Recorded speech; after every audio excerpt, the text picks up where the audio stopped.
Okay, welcome everybody to day one of the over-the-counter T1D challenge. So this morning I stopped using my Medtronic pump at like 8 a.m. Took it off, set it on the counter and put it away for the 30 days.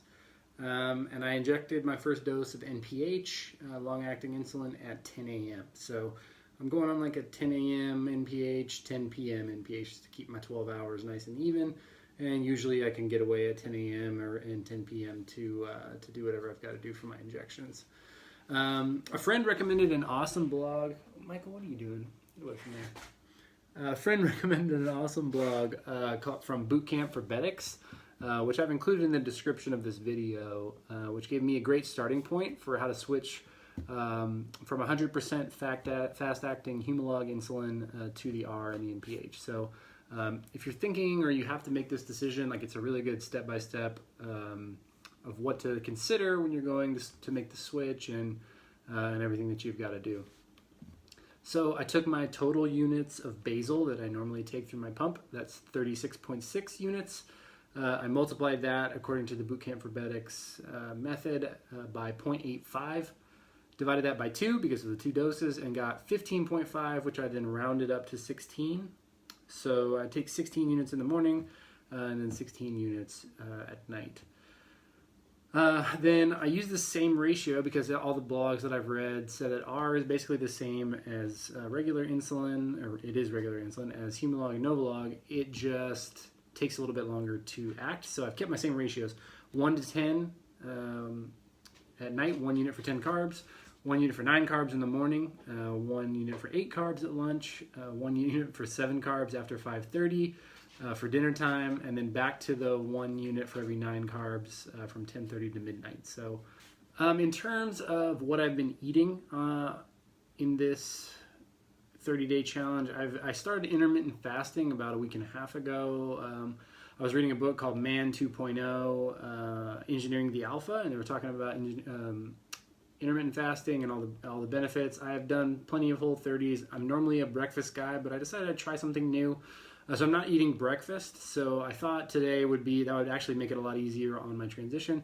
I did spike up a little bit. If you're following me on the OneDrop app, which you should, because you can see all my blood sugars I'm logging in there because I'm using their meter for this 30 days. Even though I use it regularly, I'm doing really good about logging my blood sugars in there. So you can actually see my OneDrop journey there. I spiked up a little bit, and then I was really unable to get below that 200 range, even though I did eat, and it didn't spike up super high either. So I think it's a little bit of learning. This was a rocky day. I anticipated that day one was going to be tough because I went from one complete insulin treatment to another, and there was no like backup. I know that there are some people that say that you should give a dose of basal insulin the night before, and then you make the switch. Makes it a little bit easier, but I just decided to go ahead and cold turkey it. So that could be, obviously there could be smoother ways to do it, but I just went ahead and cut the cord. So I'm not eating breakfast most days. So it gives me about a 16-hour fast from 10 p.m. to about 2 p.m. Every day. And I really like that. It's giving me good energy. I think I've trimmed down a few pounds, and it's helping me with my workouts as well. So I'm going to keep doing that, and I think in the mornings it's going to just make my blood sugars more predictable and hopefully easier to manage throughout this piece.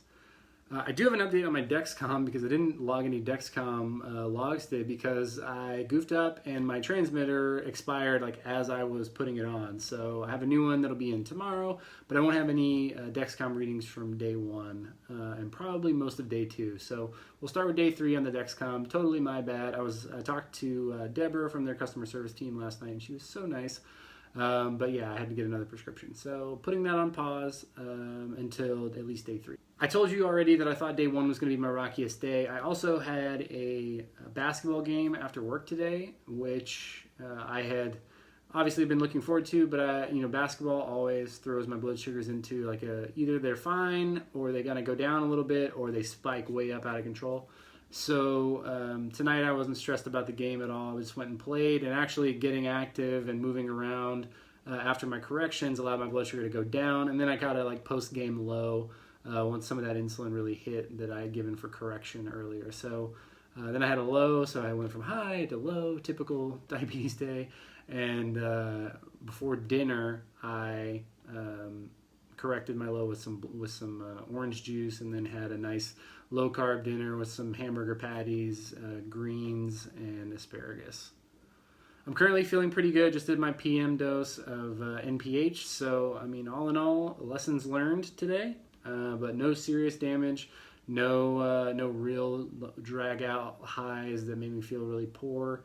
I went through a little bit this morning, but I kind of came out of that, which was nice. I think my ratios are right in line, or they're really close. So I'm going to keep those as is for today and tomorrow. So I'll do the same basal dose in the morning with the NPH, and just see if it was the highs this morning were a factor of it being just day one. Thank you guys all for your messages and your comments and cheering me on, and all of the subscribers. It means so much to have you guys here. I really appreciate it, and just the special messages and the sharing of this journey from you guys just mean a lot to me. So thanks so much for the support. If you want to continue to support, what would be really cool is if you know like a T1D writer or somebody at some of these publications, and you think that they should pick up the story or talk to me about it, please just message me or leave a comment or shoot me an email, rob@diabeticsdoingthings.com. I'd love to get in touch with them, and I want to spread this as far as possible, and I think it could be really beneficial. So that's day one. Day one's in the books. I had a couple things to overcome, but we're still going strong. So I'll see you guys tomorrow.